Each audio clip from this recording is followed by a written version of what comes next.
சத்தியமே லட்சியமாய் கொள்ளடா, சத்தியமே லட்சியமாய் கொள்ளடா, தலை நிமிர்ந்து உனை உணர்ந்து செல்லடா, சத்தியமே லட்சியமாய் கொள்ளடா, தலை நிமிர்ந்து உனை உணர்ந்து செல்லடா, சத்தியமே லட்சியமாய் கொள்ளடா செல்லடா.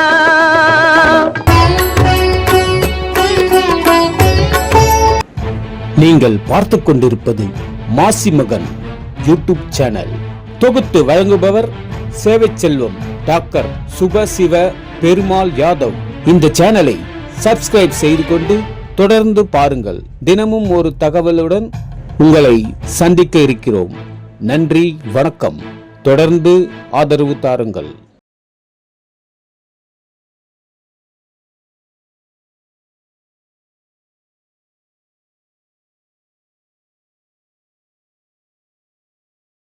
அனைவருக்கும் வணக்கம். வரலாற்றில் யாதவர்கள் யார்? Madurai manual, Madurai of the manual district. இதில் என்ன சொல்கிறான்னு கேட்டால், மதுரை மாவட்டத்துடைய manual. It is stated in ancient days and கொஞ்சம் ஆஃப் பண்ணுங்க. ஓகே. பறையர்கள் யார்? பறையர்கள் எவ்வாறு நமது இனத்தோடு ஒன்றுபடுகின்றார்கள், எவ்வாறு இங்கிருந்து பிரிகின்றார்கள்? இது Madurai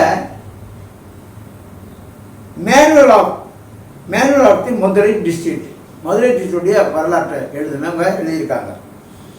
it is stated in ancient days the Idaicheri is Idaiyar, suburb of always situated close to பறைச்சேரி,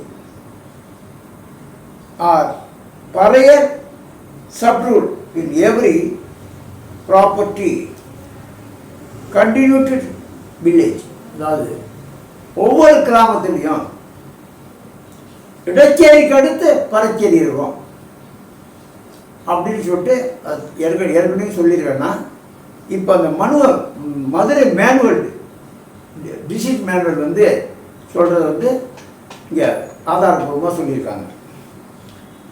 இந்த தலைப்பில் உள்ள விஷயங்களை பார்க்கும்போது இந்நாட்டில் உள்ள மக்கள் பல ஜாதிகளாக பிரிந்திருந்த போதிலும் இவர்களின் மூலம் ஒன்றாகவே இவங்களுடைய மூலாதாரம் ஒன்றாகவே இருக்க முடியும் என்னும் கருத்து தெளிவாகும். இப்படி சொல்லும்போது யாதவர்கள் இருந்துதான் ஜாதிகள் உதயமாயின என சொல்ல நினைப்பதாக யாரும் கருதிவிடக்கூடாது, கருத வேண்டாம்.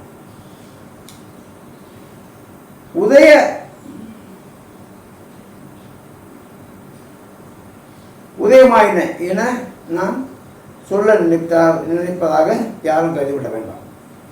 யாதவர்களின் ஆதி மன்னன் யது, யாதவருடைய ஆதிமன் அது நம்ம எல்லாருக்கும் தெரியாது, சாதாரணமாக எல்லாருக்குமே தெரியும், நம்ம யதுவல் தான் அப்படின்னு சொல்லிட்டு என்பவரின் மூதாதையர்களும் மற்ற மக்களும் ஒரே இனத்தை சேர்ந்தவர்களாக இருந்திருக்கிறார்கள் என காலப்போக்கில் பெயர் மாற்றம் ஏற்பட்டிருக்கலாம் எனவே ஜாதி சண்டைகள், ஜாதி பிணக்குகள் அவசியமற்றவை என்பதற்காக இதை வந்து ஆசிரியர் சொல்றார். நேற்று விடுபட்ட பாட்டை தான் இன்னைக்கு சொல்லியிருக்கிறேன். அடுத்த சப்ஜெக்டை இனிமேல் முதல்ல இருந்து இது யாதவர்களிருந்து தான் ஜாதிகள் பிரிஞ்சிச்சு அப்படிங்கிறதுக்காக இந்த பாட்டை படித்தேன். இன்னுமே அடுத்து வந்து முதல்ல இருந்த ஆரம்பத்திலிருந்து இன்னொரு சப்ஜெக்ட் இருக்குது, அதை நான் தனியாக பேசுகிறேன். மாட்டேன் டார்வின் தியரி அடிப்படையாக வச்சு மனிதனுடைய தோற்றமும் வளர்ச்சியும் அப்படிங்கிறத ஒரு சப்ஜெக்ட் அது இருக்குது. அது இதை போல் நான் பார்த்து படிக்க வேண்டியது கிடையாது, ஏற்கனவே படிச்சுட்டேன். அதை நானே உங்களுக்கு சொல்லிக்கிட்டே வருவேன். இப்போ வந்து இந்த நிலையில் வந்து இன்னையோட இந்த சப்ஜெக்டை முடிக்கிறோம். இது கொஞ்சமாக தான் இருக்கும். இன்னொன்று என்னென்னு கேட்டால், நீங்கள் வந்து சப்ஸ்கிரைப் பண்ணணும். கருத்து பரிமாற்றம் பண்ண மாட்டேங்கிறீங்க. கமெண்ட்ஸில் வந்து சாதகம் பாதகம், நீங்கள் என்னை விமர்சித்து போட்டால் கூட தப்பு கிடையாது, என்னை பாராட்டி போட்டாலும் தப்பு கிடையாது. நிறை குறைகளை நீங்கள் சொன்ன அது ஒரு 14 பேர் சொல்லியிருக்கிறாங்க. அதாவது உங்கள் டோன் வந்து நீங்கள் மேடையில் பேசும்போது கம்பீரமாக பேசுவீங்கள, சிங்கம் போல் பேசுவீங்கள, ஆனால் இதில் வந்து உங்கள் குரல் வந்து ரொம்ப இதாக இருக்குது அப்படின்னு சொல்லிட்டு நெருங்கிய நண்பர்கள், அடைக்கலம் போன்றவர்கள், வன்னிய பெருமாள் போன்றவர்கள், ஒரு நெல்லை சங்கரன் போன்றவர்கள், ஆரிச்சன் போன்றவர். ஆரிச்சன் வந்து நம்மள வந்து ஒரு பெரிய, அவர் ஒரு பெரிய சமகால வரலாற்று ஆசிரியர், சமகால வாழ்ந்தவங்க. அவர் 2-3 புக்கெல்லாம் போட்டிருக்காரு. அதெல்லாம் கொண்டு வரேன், உங்களுக்கு ஒவ்வொன்றா கொண்டு வரேன். நான் மார்க எழுதின எல்லா புக்குகளையும் வரிசையாக கொண்டு வந்துடுவேன். இப்போ கூட நம்ம அடைக்கலம் அவர்கள் ஒரு புஸ்தகம் எழுதி ஏலகிரி மலையில் 12ஆம் தேதி வெளியிடுறாங்க. அது கூட நான் போகிறதா இருக்கிறேன். டிக்கெட் நேற்று ரிசர்வ் பண்ணிட்டேன். அதை போல் வந்து பாருங்கள், அதாவது அவருடைய ஒரு கட்டுரை வந்து ஐநா மன்றம் போய் ரெக்கக்னைஸ், அதாவது அங்கீகாரம் பட்டு வருது. இதெல்லாம் நமக்கு எவ்வளோ பெரிய பெருமை. ஆனால் அவரை வந்து ஊக்குவிக்கிறதுக்கு சரியான தமிழ்நாடு யாதவ மகாசபை ஊக்குவிச்சிருக்கணும். ஐயா கோபாலகிருஷ்ண காலத்துலேயும் கண்டுக்கல. இப்போ உள்ளவங்க அவங்களுக்கு இதில் இன்ட்ரெஸ்ட் கிடையாது. ஏன்னா அவங்களுக்கு ஓரளவு மேல்மட்டமாக புல்லு மேய்து கூட மேய்ஞ்சிட்டு போயிட்டுருக்காங்களே தவிர வரலாறு நம்ம கொண்டு வரணும், வரலாற்று ரீதியாக நம்ம இளைஞர்களை தயார் பண்ணணும். வரலாறு படித்தா தான் அவனுக்கு உணர்ச்சி, உத்வேகம், வேகம் வரும். நம்ம இனம் வந்து இப்படிப்பட்ட இனம், வரலாற்று சிறப்பு மிக்க இனம், வரலாற்று பெருமை மிக்க இனம் என்ன அப்படிங்கிறதுலாம் அவன் தெரிஞ்சுக்கணும்னு சொன்னால் வரலாறு படிக்கணும். யாருமே வரலாறு படிக்கிறது கிடையாது. மிஞ்சி போனது அழகுமுத்துக்கோன் வரலாறு, அதைத்தான் அது கூட முழுமையாக தெரியுது கிடையாது. ஆளுக்கு ஒன்று எழுதி வச்சுருக்காங்க.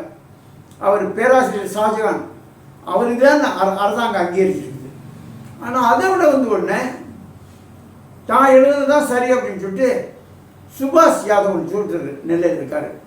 ஐயா அது தொல்லியல் கொடுத்து அதை ரெக்கக்னைஸ் பண்ண வையா, அவர் கொஞ்சம் அட்வான்ஸாகவே இருக்குது அவருடைய இது. அவர் இதுதான் அவர் அதை நிரூபிச்சிட்டாருன்னு சொன்னால் அதுதான் வரலாறு. அவர் பிறந்தது இறந்தது எல்லாமே வந்து ஷாஜகான் வரலாறுலேருந்து வேறுபடுது. அது இன்னும் அட்வான்ஸாக இருக்குது, நமக்கு சாதகமாக இருக்குது. ஆனால் அதை தொல்லியல் துறையில் கொடுத்தாது. நானாச்சும் செய்கிறேன்னு சொன்னாலும் ஒத்துக்கிற மாட்டேங்கிறார். என் பேரை வச்சு அவர் பேர் எடுக்க பார்க்குறாருன்னு நினைக்கிறார். என்ன, எனக்கு அப்படிப்பட்ட அவசியமே கிடையாது. எனக்கு தெரிஞ்ச வரலாறுகள் எனக்கு போகும். அதை பேசி நான் வந்து எல்லா இடத்துலையும் கைத்தட்டல் வாங்கிட்டு வந்துடுவேன். அவர் வந்து அதை ஒத்துக்கிற மாட்டேங்கிறாரு. அதை கூட நீ வாங்க, நான் உங்களுக்கு ட்ரெயின் டிக்கெட் போடுறேன், நான் உங்களை தங்க வைக்கிறேன், நான் வந்து அந்த தொழில் துறைக்கு கூட்டி போகிறேன், எல்லாம் சொல்லி பார்த்துட்டேன். அப்போ கூட வந்து அவர் கேட்க மாட்டேங்கிறார். சில பேர்கிட்ட சொல்லியிருக்கார், ஏன் பாருங்க, ஏன் இதை வச்சு சிவபெருமாள் பேர் வாங்க பார்க்குறாரு. எனக்கு அப்படிலாம் அவசியமே கிடையாது. அப்படிப்பட்ட திருட்டு புத்திகள் எனக்கு கிடையாது. நான் நிறைய பாருங்கள், இது என் லைப்ரரி, நான் 300க்கு மேற்பட்ட புத்தகங்களை வச்சுருக்கேன். அதில் யாதவர்கள் மட்டும் கிட்டத்தட்ட 100 இருக்குது. அவ்வளோ படிக்கிறேன், படிச்சுக்கிட்டே இருக்கிறேன். எங்கே கிடைச்சாலும் கிடைக்கிறது. இப்போ ஒன்று காப்பா அரவாணன் அவர்கள் வந்து மறவர்கள் வந்து யாதவர்களே. அப்போ அது வந்து ஆரம்பத்தில் கிராம அமைப்பில் ஒவ்வொரு பிரிவாக இருந்திருக்குது. இடையர்கள்னால் ஆடு மேய்க்கிறது, மறவர்கள்னால் நகரை காக்கிறது. அந்த யாதவர்கள்லேயே கொஞ்சம் வீரமான இளைஞர்கள் தான் இன்றைக்கி நம்ம இலக்கிய ரீதியாக ஒருத்தர் குறிப்பிடுவது வீர மறவன்னு சொல்கிறோம். வீரமரவன்னா ஜாதி கிடையாது, ஒரு அசாத்தியமான தைரியசாலியை, ஒரு போர் வீரனை வீர மறவர் அப்படின்னு சொல்கிறது. அப்படி இந்த இடத்துல தான் வந்திருக்குது. அது நம்முடைய நெல்லை பல்கலைக்கழக வேந்தராக இருந்த காப்பா அரவாணன் அவர்கள் அவர் ரொம்ப தெளிவாக சொல்லியிருக்காரு. அதே போல் அவருடைய மருமக யாழினி அரவாணன், அந்த அம்மா என்ன சொல்லுன்னு கேட்டால், இந்த கம்பு சண்டை இதுகள்லாம் வந்து இந்த வீர விளையாட்டுகள்லாம் வந்து யாதவர்கள் இதுதான் வந்துச்சு. அதாவது ஆடு மாடு மேய்க்கும் போது நைட்டில் நிலா எல்லாருமே ஒரு இடத்துல கூடுவாங்க. எதுக்காக? இந்த நரிக்கு பயந்துக்கிட்டு எல்லாரும் கடைக்கு பக்கத்திலே படுத்திருப்பாங்க. அப்போ கடைக்கு பக்கத்துக்கிட்டே படுத்திருக்கும் போது யாரும் சும்மா இருக்கக்கூடாதுன்னு சொல்லிட்டு இந்த கம்பு விளையாட்டு, ஒயிலாட்டம், மல்லுக்கட்டு, இதை போல் அங்கேக்குள்ளே இருக்கக்கூடிய கடைக்காரங்க 8 பேர் 10 பேர் சேர்ந்து இதை போல செஞ்சுருக்காங்க. இதெல்லாம் வரல. அதை வந்து நம்ம நினச்சிக்கிட்டு இருந்ததெல்லாம் ஊர்ஜிதப்படுத்துகிறாங்க. காப்பா அரவணனும் அவருடைய மருமக யாழினி அரவணன், அந்த அம்மா கூட, அவர் அரவணன் சம்சாரம் கூட அது இல்லைங்க, நிறைய இருக்குது. அது ஐயா எழுதியிருக்காரு. அதனால அந்த சப்ஜெக்ட் நான் தொடரலை, நான் வேறு சப்ஜெக்டை எழுதிக்கிட்டு இருக்கேன். அவர் ஐயா இருந்தார், காப்பா அரவணன் எழுதிட்டார். அவங்க சம்சாரம் இன்றைக்கும் அந்த பணியில் இருக்கிறாங்க. அவருடைய மருமக நம்ம சென்னை பல்கலைக்கழகத்துடைய பேராசிரியர், நம்ம மெட்ராஸ் யூனிவர்சிட்டியே ப்ரொஃபஸராக இருக்கிறாங்க. அவங்களும் இந்த வரலாறை வந்து தொடர்ந்து எழுதிட்டு வராங்க. நிறைய, அதாவது அது எந்த 10 பாட்டாக இருக்கட்டும், தொல்காப்பியமாக இருக்கட்டும், கலித்தொகையாக இருக்கட்டும், முல்லை பாட்டாக இருக்கட்டும், எந்த இதாக இருந்தாலும் தொடர்ந்து வந்துருக்கு. ஆனால் எல்லாருக்கும் பெருமை, நம்ம மட்டும் கிடையாது. இந்த இனத்தை சேர்ந்து நான் குறிப்பிட்ட எல்லா இடத்துக்கும் அந்த பெருமை உண்டு. இந்த புஷ்பவனம் குப்புசாமி நம்மளை பற்றி அவர் தெரியும் உங்களுக்கு. அவர் வந்து சாதாரணமாக பறையர்னு சொல்லுவாங்க.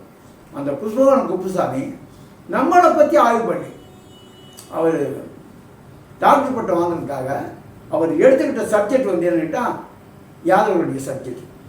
இன்றைக்கி டாக்டர் பட்டம் வாங்கிட்டார். அவர் எழுதின புக்கு நான் வெளியே வரல, நான் பார்த்துக்கிட்டு இருக்கேன். என்ன இப்படி நமக்கு நிறைய சிறப்புகள் இருக்குது. இதெல்லாம் தொடர்ந்து எனக்கு வயசு 81 வயசு. இன்னும் எவ்வளோ நாள் இருக்கிறனோ அது வரைக்கும் இந்த வரலாறு பூராத்தையும் நம்ம மக்களுக்கு, நம்ம இளைஞர்களுக்கு, நம்ம மாணவ மாணவிகளுக்கு கொண்டு போகணுங்கிறது தான் அந்த நோக்கத்தோடு சிரமப்பட்டு எடுத்திருக்காரு. இதுக்கு எவ்வளவு செலவழிங்கிறதுலாம் உங்களுக்கு தெரியாது பல பேருக்கு. அதனால் வந்து இப்போ என் முன்னாடி இருக்கிறார் அவர் தான் டைரக்டர், அவர் தான் வழிகாட்டு. அவருக்கு மாதம் மாதம் ஒரு சம்பளம் நான் கொடுக்கணும். என்ன அவர் எவ்வளோ கொடுக்கணும்? அவர் கேட்குற தொகைங்கிறது வந்து என்னால் கொடுக்க முடியல. என்னுடைய சூழ்நிலையை பார்த்துட்டு பாஸ்கர் ஒருத்தர் ரெக்கமெண்ட் பண்ணி, ஐயா ரொம்ப பெரியவர், அவர் எந்த தப்பு தாண்டாலாம் செய்ய மாட்டார், அவர் அப்படிலாம் இருந்தால் இன்றைக்கி இந்த ஹவுசிங் போட்டு வீட்டில் வாழ்ந்துருக்க வேண்டிய அவசியம் கிடையாது, அவர் வந்து ஓஹோன்னு இருந்து போதுவார், ரொம்ப யோக்கியமானாலும் இவர் நானே சொல்லு. அதுக்கு பின்னாடி இந்த தம்பி வந்து ஏற்றுக்கிட்டு எனக்கு குறைஞ்ச சம்பளத்தில் அவர் வந்து எனக்கு ஒத்துழைப்பு கொடுத்துருக்காரு. அதனால் நீங்கள் எல்லாம் என்னென்னு கேட்டால், நீங்கள் பணம் காசுலாம் நான் உங்கள்கிட்ட கேட்கல. அதாவது 6 மாதத்துக்குள்ள 10,000 பேர் சப்ஸ்கிரைபர் வரணும். அப்போ தான் வந்து தளத்தில் நிற்க முடியும், இல்லைன்னா தளத்தில் நிற்க முடியாது. நம்ம போட்டு சாதாரணமாக போட்டுக்கிட்டு வாட்ஸ்அப்பில் போட்டுக்கிட்டு எல்லாத்தையும் செஞ்சுட்டு இருக்கலாமே தவிர, சப்ஸ்கிரைபர் வந்தால் தான், பகிர்வாளர்கள் வந்தால் தான் 10,000 பேர் பார்க்கணும், கருத்து சொல்லணும். நீங்கள் யாருமே கருத்து சொல்ல மாட்டேங்கிறீங்க. ஒரு 4-5 பேர் அவரை அடைக்கலாம் வந்து கருத்து சொல்லியிருக்காரு. அப்புறம் வந்து வன்னிய பெருமாள் கருத்து சொல்லியிருக்காரு.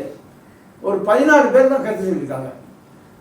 ஒருத்தர் கூட இல்லையா நீங்கள் மேடையில் எப்படி பேசுவீங்க, உங்கள் குரலே காணாமே. அது ஏன்னா ஒன்று வயது முதிர்வு, அது ஒரு பெரிய காரணமாக நான் எடுத்துக்கிறத. இன்னொன்று வந்து இந்த பாட்டு படிக்கும்போது முழுமையாக தெரிஞ்சு வச்சுக்கிட்டு பேசுகிறோம்னா அதை விரிவாக்கம் பண்ணுறது போடுறது எல்லாமே பார்க்குறதுக்கு ரொம்ப நல்லாயிருக்கும். இது பார்த்து படிக்கும்போது கொஞ்சம் இதாக தான் இருக்கும். அந்த குறையை நான் நீக்கிறேன், ஒரு முடிஞ்ச வரைக்கும் அந்த குறையை. ஆனால் இன்றைக்கி கூட நேரே நீக்கிறேன். எப்படிங்கிறத பார்த்து நீங்கள் கமெண்ட்ஸ் பண்ணுங்கள்.